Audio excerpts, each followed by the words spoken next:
Panangan ayo batur bareng-bareng muhaiminan. Ayo batur bareng-bareng muhaiminan. eling Allah Rasulullah yang temanan. Eling Allah Rasulullah kan temanan. Muhaiminan barisane ingkang lambang. muhaiminan barisane ingkang lempang. Eling Allah Rasulullah ingkang manjlang. Eling Allah Rasulullah ingkang manjlang hati rasa Orasi pameran manjlang hati rasa basing pangeran. Mandani Rasulullah ingkang depan. Mandani Rasulullah ingkang depan. muhaiminan ngadep-madep Kanjeng Nabi. Muhaiminan Madap-madap Kanjeng Nabi, pengen mari tenore Kanjeng Nabi, pengen mari tenore Kanjeng Nabi, anore Kanjeng Nabi, kang bagi Kanjeng Nabi, anore Kanjeng Nabi, kang bagi Kanjeng Nabi, yen kabagi bagen larat tetap sugih. Yen kabagi bagen larat tetap sugih. Kang aran sugih bunga susah eling Allah kang aran bunga susah eling Allah serta menurut perintah Rasulullah, serta nurut perintah Allah Rasulullah.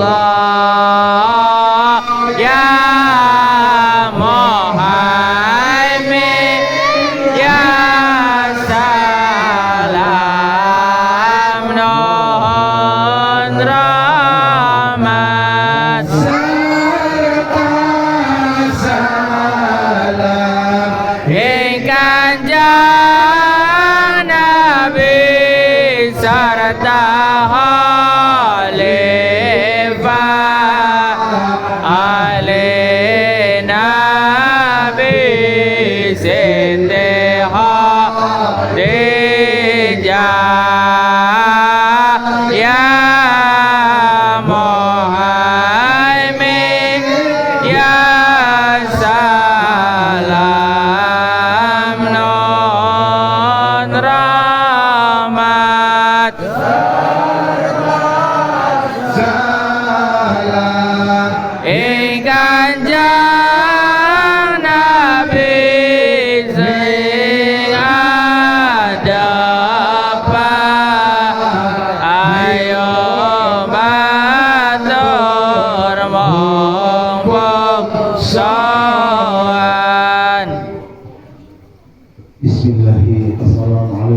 warahmatullahi wabarakatuh. Waalaikumsalam warahmatullahi wabarakatuh. Alhamdulillah wa syukurillah wa bi'ni'matillah wa bihidayatillah wa la hawla wa la quwwata illa billahil aliyyil azim.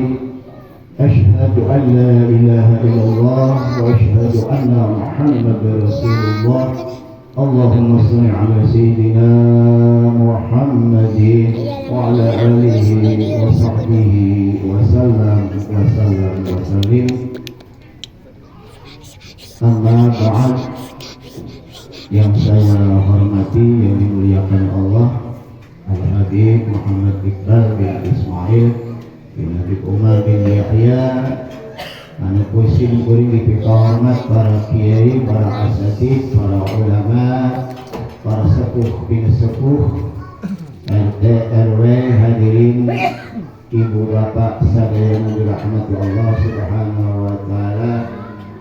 Pertama, marilah kita berikan puji syukur kehadirat Allah Subhanahu wa taala yang mana pada malam hari ini kita semua mendapatkan taufik hidayah, rahmat dan nikmat sehat walafiat sehingga kita semua bisa hadir di tempat yang mulia ini semata-mata Allah memberikan hidayah. Mudah-mudahan apa yang diberikan nikmat semua dari Allah yang kita terima, mudah-mudahan kita bisa dipakai ibadah semua karena Allah Subhanahu wa taala. Amin ya rabbal alamin. Salawat dan salam semoga Allah senantiasa mencurahkan pada baginda Rasul Nabi besar Muhammad Rasulullah sallallahu alaihi wasallam dan para keluarganya, sahabatnya dan tabi'in, guru-guru kita semua dan semuanya umatnya. Mudah-mudahan sampai yaumil kiamah mendapatkan mudaran dari Nabi besar Muhammad yaitu syafaatul uzma. Amin ya rabbal alamin. Hadirin ibu bapak yang dirahmati Allah Subhanahu wa taala, kuring nyarios di dieu nyaeta salaku babakil keluarga anu dipimpin ku Bapak Sarim, nyaeta keluargana Bapak Bapak Sabin. Wahab. Pokok jadi otaknya Bapak Wahab, Bapak Wahab si keluarga besarnya. Nyata alhamdulillah anu pertama ngaturkeun nuhun, anu parantos tiasa hadir, nyata keun waktosna hadir dina undanganana. Nyata anu muga-muga Allah anu ngabales kelawan kahalian, nyata amal saleh, amal dibarokahan ku Allah Subhanahu wa taala. Amin ya rabbal alamin. Anu saterasna tiasa nyata keluarga Bapak Wahab pantas ngalaksanakeun mungkin bisa insyaallah bisa istiqomah nyata dina setiap tahun ngalaksanakeun khaul nyata keluarga Bapak Wahab sekeluarga anak besarna tujuan teu aya sanes itu berbakti sebagai anak yang soleh dan solehah. Mudah-mudahan acara khaul ini menjadikan wasilah kepada keluarganya khususnya yaitu kakek neneknya, buyutnya, keluarga besar Bapak Wahab, moga-moga sadayana di alam kuburna ingin kenikmatan dijembarkan ke Allah Subhanahu wa taala, diampuni segala dosana, diaku umat Nabi Muhammad sallallahu alaihi wasallam. Dan yang seterusnya ngundang para hadirin sadayana nyata sanes nyata dikaitkan kelawan memperingati lahirnya Kanjeng Nabi. Sebab memperingati lahirnya Kanjeng Nabi teu aya bulanan, teu aya tahunan, setiap detik kita harus menghormati dan memperingati lahirnya Kanjeng Nabi. Sebab kita butuh pertolongan Kanjeng Nabi. Jadi kita kalau tidak selalu memperingati dan mahabbah cinta dengan taat kepada yaitu junjungan kita besar Muhammad, akan siapa yang menolong kita. Jadi kita setiap detik, setiap menit, apalagi kita diadakan tahunan tiap bulan Mulud dan Syawal Mulud itu merupakan lahirnya Kanjeng Nabi. Tapi kita mahabbah cinta setiap detik, setiap waktu untuk yaitu memperingati dan menghormati yaitu baginda Rasul Kanjeng Nabi Muhammad sallallahu. Dan pada malam hari ini keluarga besar Bapak Wahab ngundang ka urang sadaya gaya sanes bareng-bareng nyata milarian ridho ti Allah, muga-muga nyata kulawan acara ieu kenging syafaatna Kanjeng Nabi Muhammad sallallahu alaihi wasallam. Amin ya rabbal alamin. Namun diasan terjanji palangkas urang istiqomah biasa istiqomah rekon Jumatnya, jadi itu aneh di mana-mana tempat ayeuna terus nyebar alhamdulillah istiqomah maos nyata halkan janji di musola mana baik. Tapi urang seperti nyata mangga urang dangukeun saeutik demi saeutik untuk menyirami hati kita supaya ulah keras. Selalu disiram supaya hati urang bisa lunak, supaya bisa menerima naon anu urang perlu nyata keyakinan tuntunan contoh di baginda Rasulullah sallallahu alaihi wasallam nyata sering mirengkeun tausiah. Fa insyaallah ku kelawan sering maos kenal mirengkeun tausiahna atau maupun hasanah, muga-muga orang sadaya tiasa bangkit semangat untuk melaksanakan apa yang diperintahkan oleh Allah dan Rasulnya. Amin ya rabbal alamin. Dina malam dia bisa urang mangga pirengkeun samemeh maos model janji nyata aya nungkeun waktu dengan sabar dan ikhlas, itu Abah Iqbal akan memberikan siraman. Yang terakhir, mohon maaf apabila ada sudah jelas kekurangan apa tempat atau tidak penghormatan atau penyajian makanan itu sudah jelas kekurangannya, mohon maaf dan mohon ditawakuf. Itu aja yang perlu sampaikan sebagai keluarga. Akhiri, wassalamualaikum warahmatullahi wabarakatuh. Waalaikumsalam. Nih punten enak berdiri aja ya. Iya. Supaya napasnya panjang kalau berdiri. Ibu-ibu hadirin hadirat sekalian, mari kita hadir datang berkumpul di sini diniati untuk memperingati Maulid Kanjeng Nabi Muhammad yang beserta acara haul keluarga besar Bapak Wahab. Mudah-mudahan kehadiran kita semua di sini bisa menjadi wasilah untuk diakui menjadi umatnya Kanjeng Nabi dan mendapat syafaat dari Nabi kita Muhammad Rasulullah Sallallahu Alaihi Wasallam. Sebelum dibacakan Maulid Arbajanji, izinkanlah saya di sini untuk memberikan Mau'idatul Hasanah sepatah dua kata. Siap nggak Bu, Pak? Ya, tolong didengarkan baik-baik ya. Assalamualaikum warahmatullahi wabarakatuh. Waalaikumsalam warahmatullahi wabarakatuh. Bismillahi khairil asma. Bismillahilladzi la yadurru ma'asmihi syai'un fil ardi wala fis sama wa huwas sami'ul alim. Asyhadu an la ilaha illallah wa asyhadu anna Muhammadar Rasulullah. Allahumma sholli ala sayyidina Muhammadin wa ala alihi wa sahbihi wa sallam wa sallam wa sallam. Rabbana lakal hamdu hamdan katsiran tayyiban mubarakan fihi nuhsitana an alaih kama yanbaghi li jalalika wajhika wa adimi sultanik. Inna Allaha wa malaikatahu yusalluna ala nabi ya ayyuhalladzina amanu sallu alaihi wa sallimu taslima. Amma ba'du. Yang sangat kami muliakan para sesepuh, di dalamnya ada tokoh masyarakat yang mencakup aparat pemerintahan dari Pak Kubu beserta jajarannya. Kemudian ada tokoh agama yang mencakup ajengan para ustadz, ustazah, asatid, para hadirin hadirat sekalian, wabil khusus sahibul fadilah, mari kita semuanya hadir di sini, datang berkumpul di tempat yang mulia ini. Tujuannya adalah satu, untuk memperingati Maulid Nabi kita Muhammad Rasulullah Sallallahu Alaihi Wasallam. Ada beberapa istilah. Maulid artinya waktu kelahirannya kanjeng Nabi. Kalau Maulud itu tidak dibatas oleh waktu. Kita untuk memperingati baginda Rasulullah. Memperingati apanya? Memperingati sejarah riwayat hidupnya, menauladani akhlaknya. Kalau Maulid jatuhnya pada tanggal 12 Rabiul Awal, tahun gajah. Namun tidak kurang tidak lebih, kehadiran kita di sini sebenarnya satu, kita semuanya umat di zaman akhir.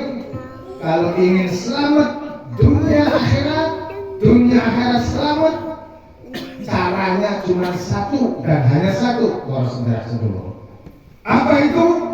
Mengikuti risalah yang sudah dibawakan oleh baginda Rasulullah Sallallahu Alaihi Wasallam. Sebagaimana firman Allah Subhanahu Wa Taala di dalam Al-Quran surat Ali Imran ayat 131.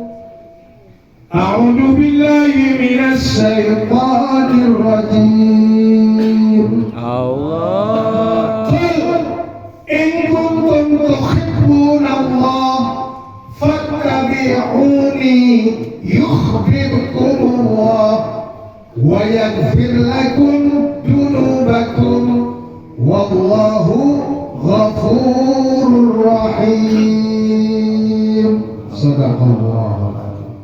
Itu ayat ini dengan jelas mengatakan, kalau diterjemahkan diartikan secara bebas, qul, katakan Muhammad, in kuntum tuhibbunallah, kalau memang kita benar cinta kepada Allah, maka caranya, jalannya adalah fattabi'uni. Fattabi'u berasal dari kata dasar ittiba. Ittiba itu bahasa Arab. Kalau bahasa Indonesia artinya mengikuti. Ini di sini domirnya adalah baginda Nabi kita Muhammad Rasulullah SAW. Maka oleh Allah dinyatakan, kalau kita benar-benar cinta kepada Allah, caranya kita harus cinta kepada Rasulullah. Fattabi'uni, cintanya bukan hanya cinta di bibir.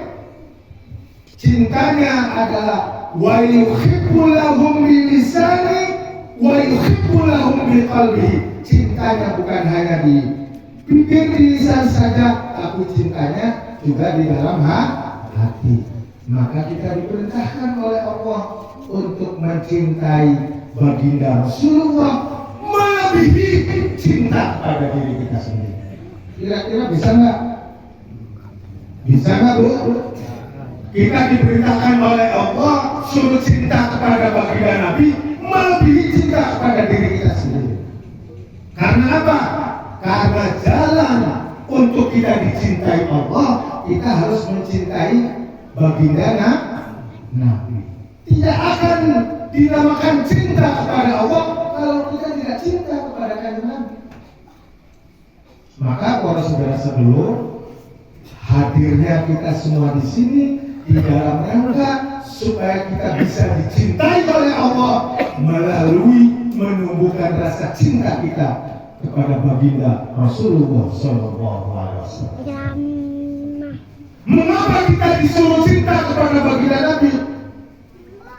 Karena baginda Nabi sendiri cintanya itu bukan hanya cinta, bukan hanya sayang kepada umatnya, melebihi daripada saudara-saudaranya, keluarganya dan kerabatnya.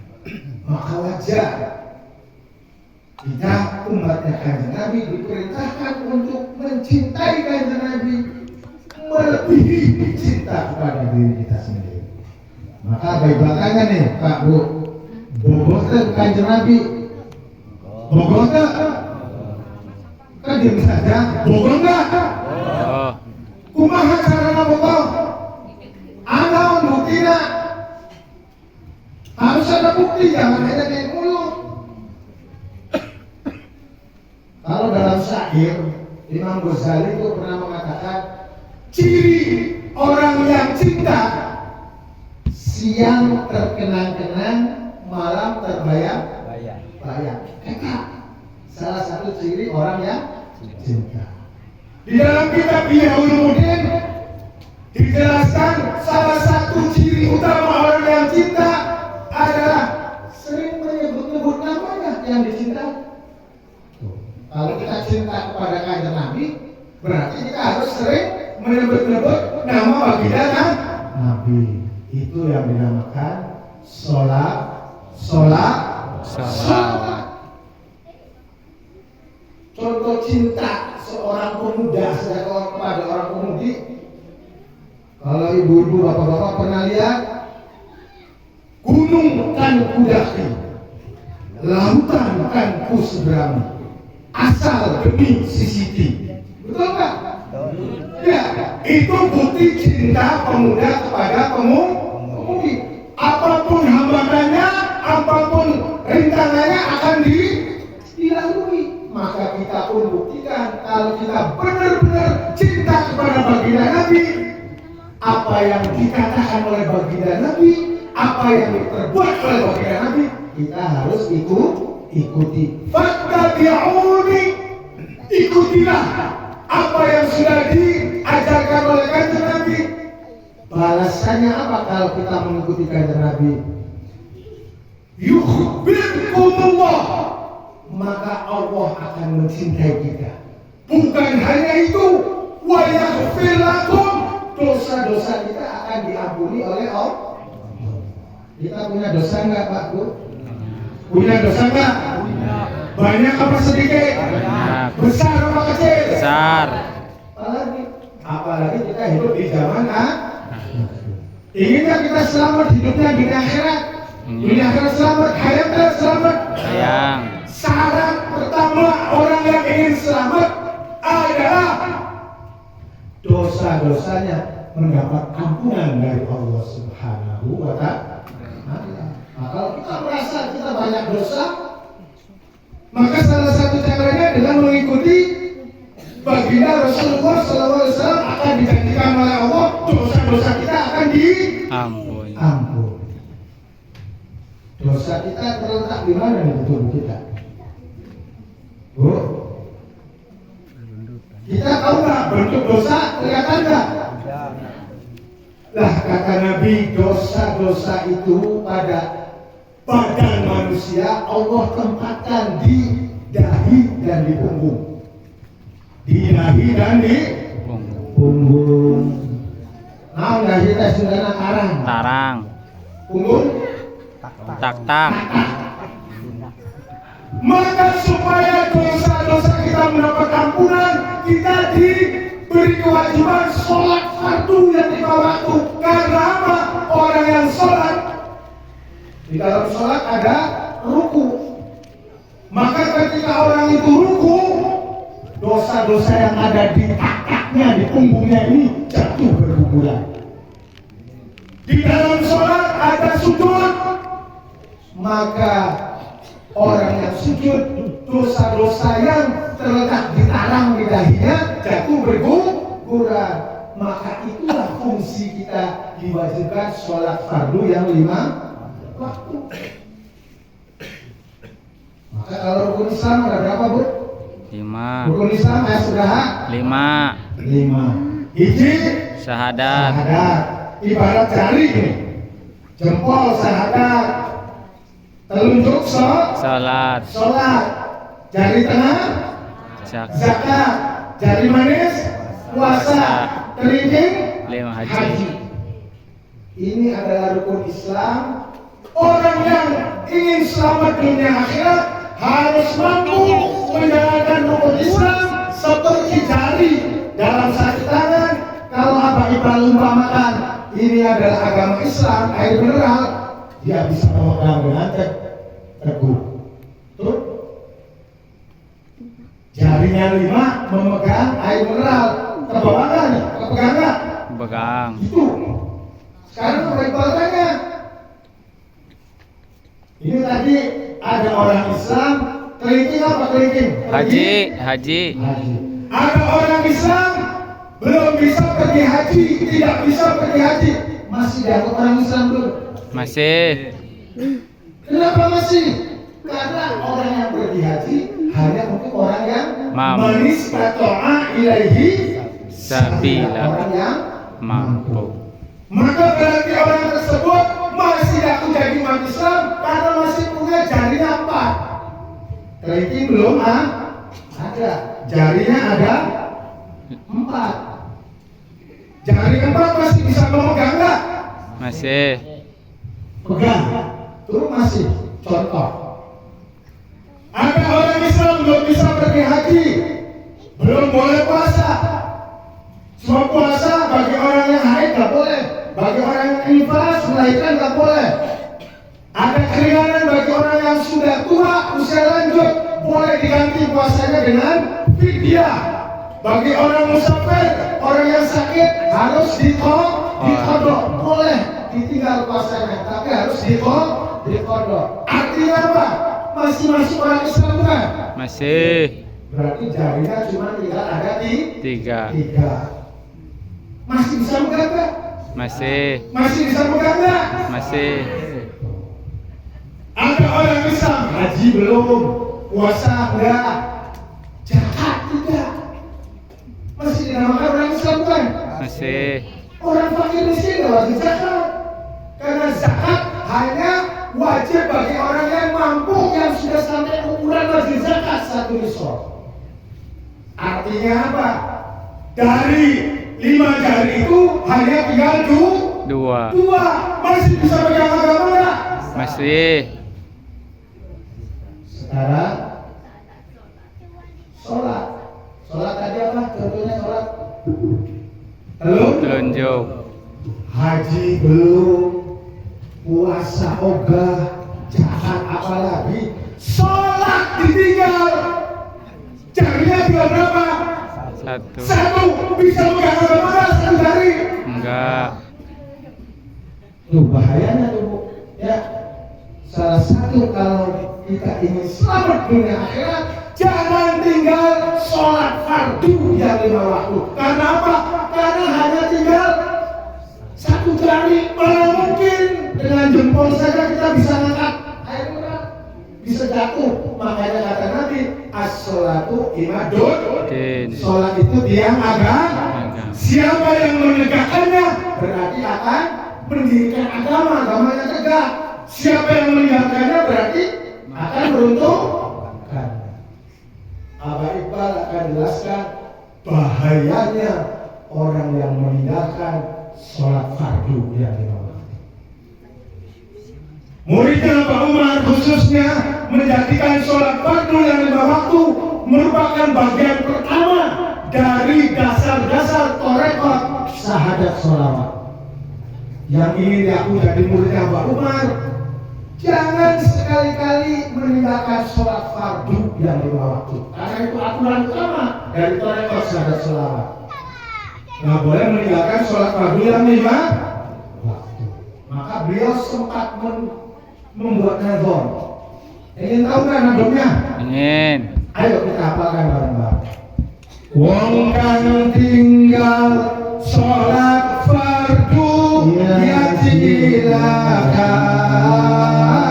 Yang kang tinggal sholat fardu ya cilaka.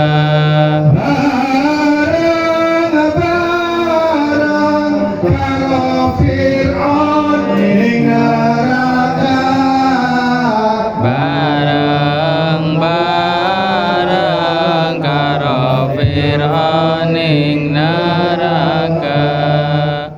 Sholat fardu, nadom bahasa Jawa itu artinya apa? Wong kang tinggal sholat fardu, orang yang meninggalkan melalaikan sholat fardu, ya silakan. Oleh Syekhuna dinyatakan hidupnya kelak nanti akan bersama-sama Fir'aun di neraka. mau nggak Pak Bu kita di neraka sama Fir'aun? Enggak. Pilih mau dengan kanjeng Nabi apa dengan Fir'aun? Kanjeng Nabi. Pilih mana? Pilih kanjeng Nabi. Maka salah satu caranya kita harus menjaga sholat fardu yang 5 waktu. Sholat yang pertama 2 rakaat. Sholat apa tuh? Sholat fardu. Subuh. Subuh. Allah berfirman, "A'udzu billahi minasyaitonir rajim." Allah. Fasubhanallahi hina tumsuna wa hina tusbihun. Jadi sekudung dong. Subuh satu-satunya benda mati yang bukan makhluk hidup yang Allah berikan ruh. Maka kalau seseorang itu bangun pada waktu subuh, ruhnya akan sehat, badannya akan bugar, kesehatannya akan terjaga. Orang yang bangun tidur sebelum waktu subuh, karena waktu subuh diberikan ruh. Maka kalau kata Nabi, kalau kita ingin hidupnya panjang umur, rezekinya lancar, badannya kuat, sehat, awet muda, bangunnya jangan setelah waktu subuh. Ini rahasia yang Allah berikan pada waktu subuh. Fasubhanallahi hina tumsuna wa hina tusbihun. Maka Rasulullah mengatakan, siapa orang yang meninggalkan sholat subuh, maka Allah akan cabut cahaya di wajahnya. Maka mudah saja Bu, Pak, kalau kita lihat ada orang kalau wajahnya itu murem, budak kata orang Jawa, tersendah naon, nggak bersinar, busem. Ya, meskipun kulitnya putih, meskipun wajahnya cantik, atau mukanya tampan, tapi kalau meninggalkan sholat subuh, Allah akan cabut nur cahaya di wajahnya sehingga putihnya putih pucat. Putihnya putih, mending kita orang yang berkulit hitam, mending orang yang punya kulit rajin sholat subuh, Allah berikan nur di wajahnya, lalu timbullah kecantikan dari dalam sehingga kita memandangnya hitamnya hitam mah. Ada nggak hitam kecut? Ada nggak hitam kecut? Hitam mah itu sebabnya karena rajin menjaga sholat subuh sehingga Allah tampakkan wajahnya sedap dipandang mata, hitamnya tampak hitam mah. Pilih hitam manis atau pilih putih pucat? Hitam manis. Jasmina, bahayanya orang yang meninggalkan sholat subuh. Maka kalau ibu-ibu nih, suami istri, apalagi ini saat sedang sulit, ekonomi lagi sulit, ya, ingin tampil cantik, tidak perlu pakai bedak, tidak perlu pakai lipstik, ibu-ibu, benar nggak baik kalau ngomong? Ya, ingin tampil cantik, kata baginda Nabi caranya, daimam wudu, melanggengkan wudu, mau baca Quran wudu, mau tidur wudu. Artinya kalau kita melakukan wudu, siapa melakukan wudu, Allah akan berikan nur cahaya di wajahnya sehingga sel-sel matinya itu keluar diganti sel-sel yang hidup. Justru kalau ibu-ibu gemar pakai lipstik, pakai bedak, menutup pori-pori kulit, mudah cepat keriput, mudah kelihatan tua. Sudah beli bedak listriknya mahal atau murah? Maka yang hemat biaya, kalau ingin cantik, tinggal rajin berwudu. Jaminan dari Nabi, orang yang rajin wudu, kulitnya akan tampak bersinar karena sel-sel matinya diganti dengan sel-sel yang hidup, tidak mengandung efek samping. Itu sudah melalui penelitian. Terpercaya silakan dibuka, apalagi sekarang ini zaman serba canggih, ada Google. Tanya, untuk menjadi cantik, apakah benar kita berwudu mampu menjadi cantik? penelitian sudah membuktikan bahwa dengan berwudu itu akan menghapus, menghilangkan sel-sel mati.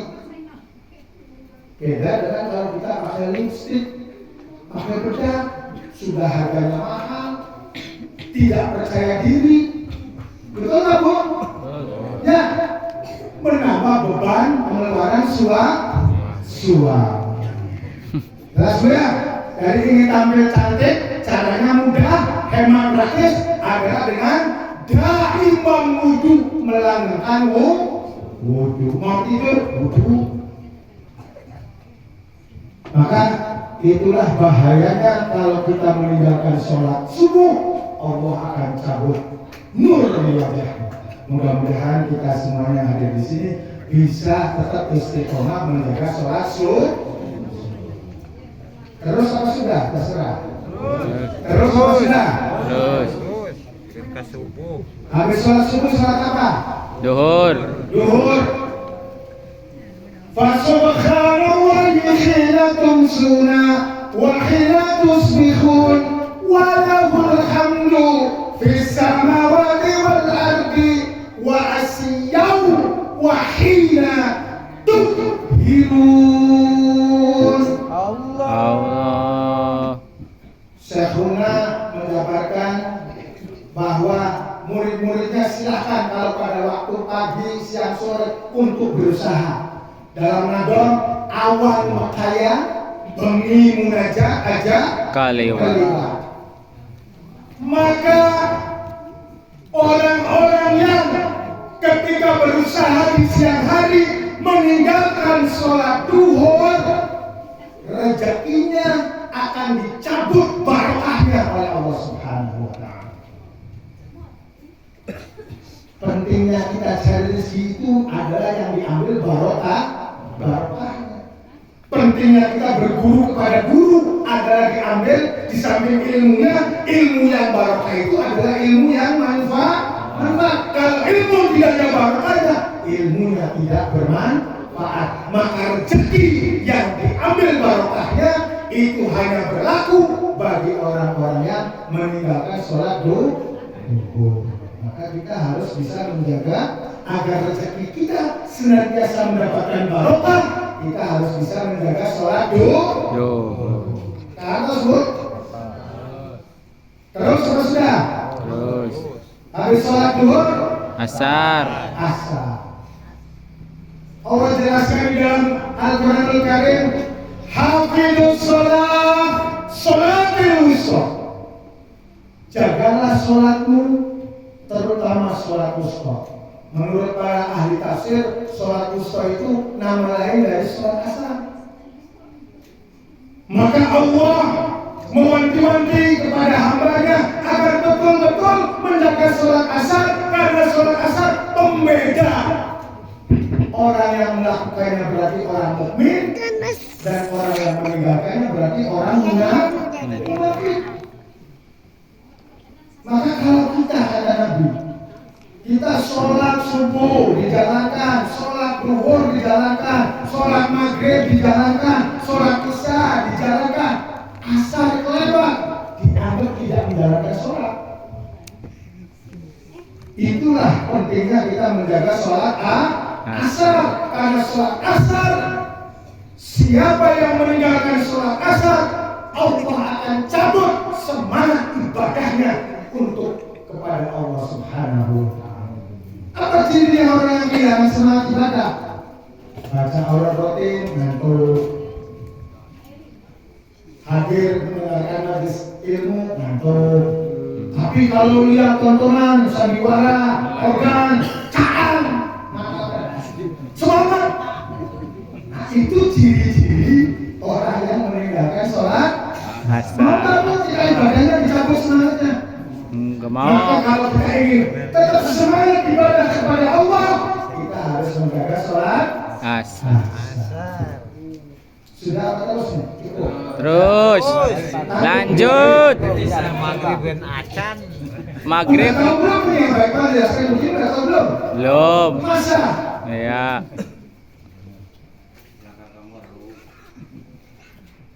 Ngaji, Bang. Ini kalau udah baik ngomong begini, pulang dari sini harus betul-betul dijaga sholat fardu yang 5 waktu. Kalau jadi muridnya Pak Umar, bukan hanya sholat fardu yang harus dijaga, sholat sunnahnya pun harus dijaga. Suruh sholat rawatib, nawafil, sholat duha, tahajud, sholat hajat, betul nggak? Betul. Betul. Itu. Karena apa? Bisa jadi fungsinya sholat sunnah itu untuk melengkapi sholat fardu kalau ada syarat hukumnya, kita belum sempurna. Tunggu. Terus Sholat maghrib. Ibu-ibu kita punya anak, punya cucu, mau nggak jadi anak yang nakal? Mau nggak jadi anak yang susah diatur? Gak mau. Mau nggak jadi anak yang terjerat narkoba, miras santika? Mau nggak? Gak mau. Tidak bermanfaat bagi masyarakat? Mau nggak?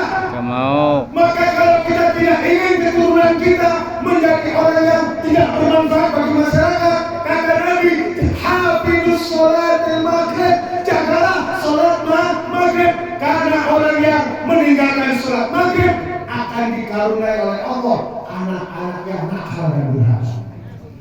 Keturunan yang nakal dan durhaka. Sedangkan kita ingin anak-anak kita ini adalah waladun soleh, solehah, anak yang soleh, solehah, berbakti kepada orang tua, bermanfaat bagi agama masyarakat sekelilingnya. Senantiasa ciri anak yang soleh adalah waladun soleh yad'u lahu biha, senantiasa mengirimkan doa kepada kedua orang tua. Maka kalau kita dapati ada anak-anak yang nakal, anak-anak yang bandel, bangor berarti enggak? Bangor, sudah bangornya.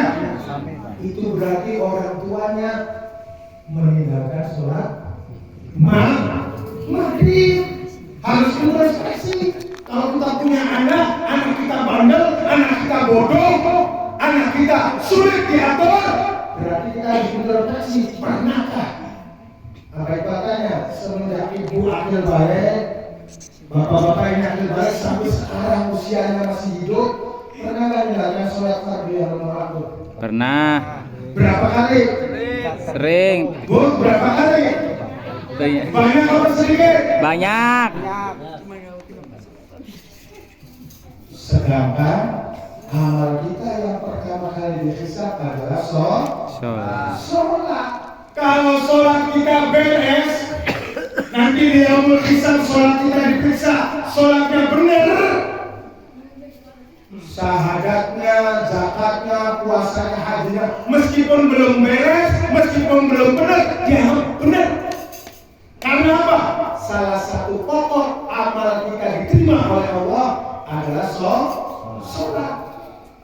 Kalau sholatnya ini belum beres atau tidak beres, maka amal-amal yang lainnya dianggap tidak akan beres, ditolak meskipun beres. Meskipun pergi hajinya berpuluh-puluh kali, zakatnya ratusan tahun, puasanya bukan hanya puasa wajib bulan Ramadan, sunnah, Senin Kamis, tapi sholatnya nggak beres. Amal lainnya ditolak, tidak diterima oleh Allah. Mau nggak kita begitu? Gak mau. Maka kita perlu jaga benar-benar sholat fardu yang 5 waktu. Bahkan Rasulullah membantu dengan tegas.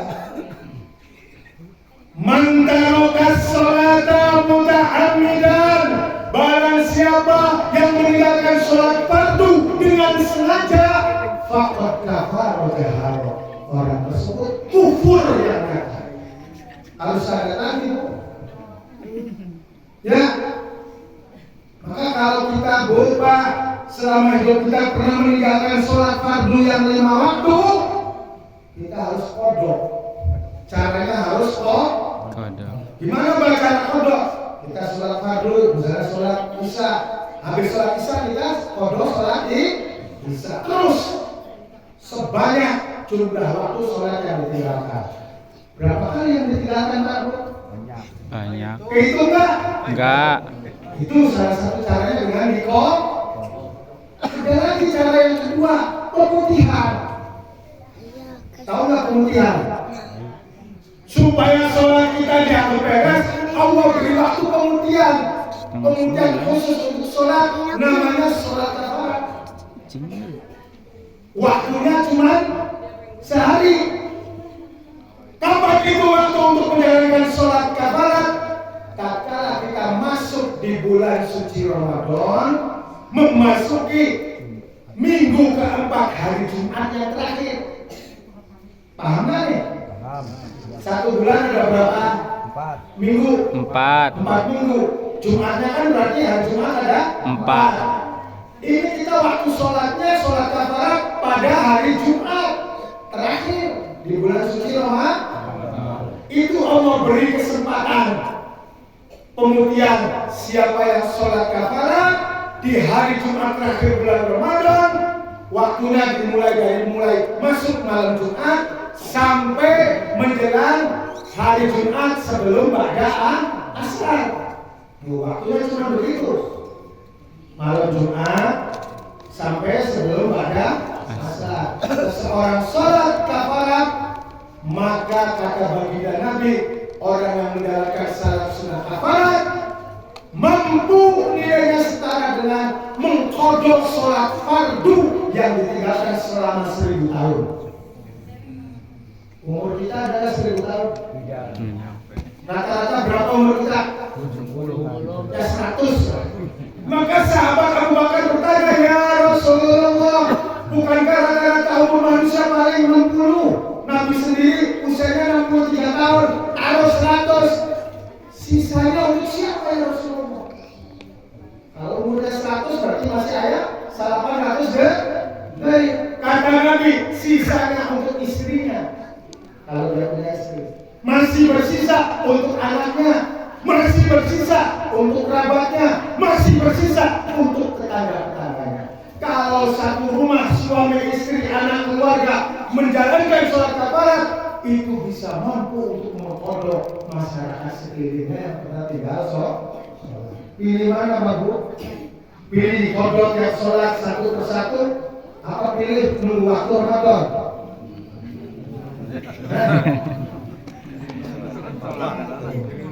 Mending kalau umur kita sampai sekarang udah Jumadil awal besoknya.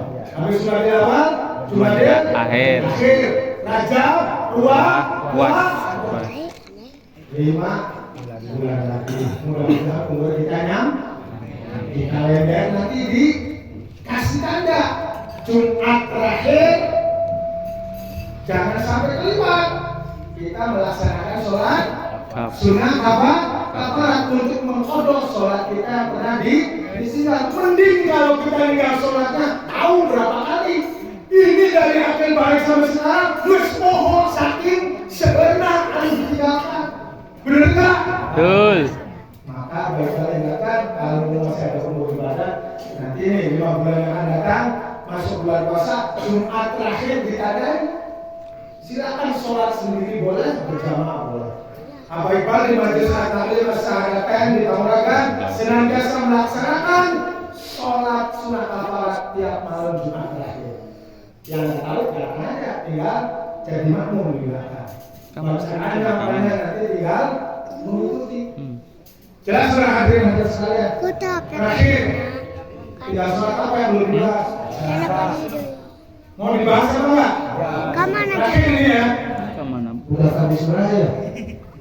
Udah 9 sedang Bang. Sholat isya waktunya panjang atau pendek? Panjang. Allah beri kesempatan waktu sholat isya panjang supaya umat kanjeng Nabi mempunyai kesempatan untuk istirahat. Siapa yang meninggalkan sholat isya, Allah akan cabut kesehatan di badannya, sehingga badannya meskipun hartanya berlimpah, badannya sakit-sakitan. Ini bisa apabila karena meninggalkan sholat isya. Maka orang yang istiqomah menjaga sholat isya, meskipun hartanya pas-pasan, tubuhnya kekal, sehat, jauh dari penyakit-penyakit yang berat. Mau Bu kena penyakit tumor kanker? Tidak mau. Cukup penyakitnya pilek, batuk kecil, atau meriang. Rorombehen. Penyakit yang ringan. Orang yang menjaga sholat isya akan dijauhkan dari berbagai macam bentuk penyakit. Paling yang banyak penyakit yang ringan-ringan saja. Maka bahayanya orang yang meninggalkan sholat isya, Allah akan cabut kenikmatan istirahatnya. Istirahat, sare, orang tidur itu bukan lamanya tidur yang terpenting, tapi tidurannya yang terpenting. Harus tertibra. Meskipun kita tidurnya sebentar, tapi tibra. Bangun itu akan segera kembali badan. Dibanding orang yang meninggalkan sholat isya diberi pil tenang oleh dokter, pil tidur, tidurnya lama berjam-jam. Bangun tidurnya tetap badannya lemes kaku. Beda dengan orang yang menjalankan sholat isya akan dikaruniai badan yang segar, istirahat yang sempurna oleh Allah Subhanahu wa Ta'ala. Itu saja yang bakal berakhir waktunya ya. Kalau mau bicara enak sampai kapanpun bisa, tapi satu-satu dulu. Intinya Al-Quran tadi yang Bapak Iqbal bacakan, Al-Quran surat Al-Fusilat ayat 30. Innal ladzina qalu rabbuna Allah tsumma istaqamu. Sesungguhnya orang-orang yang mengucapkan qalu rabbuna Allah, Tuhan kami adalah Allah, harus disertai dengan istiqomah. Ibadah kalau tidak istiqomah enggak bernilai. Tidak ada nilainya. Ibadah harus dengan istiqomah. Ma huwa istiqomah? Apa itu istiqomah? Istiqomah itu artinya rajin, lancar, tidak putus di tengah jalan. Maka baginda Nabi menyatakan al-istiqomah afdalu min al-fikar. Istiqomah itu lebih utama daripada 1000 karomah. Ais 1000 itu ada angka satunya kan? Ada. Nolnya berapa? Kilo. 1000 itu ada angka 1 di depan, kemudian nolnya ada 3 di belakang. Betul nggak? Nilai istiqomah kata Sayyidina Ali Karmaja itu nilainya 1. Istiqomah nilainya 1. Pengertian al-istiqomah afdalu min alfi karomah. Seseorang yang ibadahnya istiqomah dapat nilai balasan 1. Di samping istiqomah rajin dikasih nolnya 1. Ada 1 dikasih 01 berapa? 10. Istiqomah rajin semangat dikasih nolnya lagi 1. 1 nolnya 2 jadi berapa? 100. Istiqomah rajin semangat mengajak saudara-saudaranya, kerabat-kerabatnya, keturunannya, dapat nol lagi 1. Jadi berapa tuh? 1 nolnya 3. 1000. Sekarang apa ibaratnya? Rajin ibadahnya, semangat mengajak saudara-saudaranya, tidak istiqomah, nggak ada angka 1 kan? Nilainya berapa? 0. Ada harganya nggak? Nggak ada. Berapapun kalau dikali 0 hasilnya 0. 1 kali 0, 0. 1.000.000 kali 0, 0. Ada. Maka kalau kita ibadahnya meskipun rajin, semangat, mengajak saudara-saudara kita, tidak istiqomah, nggak ada nih.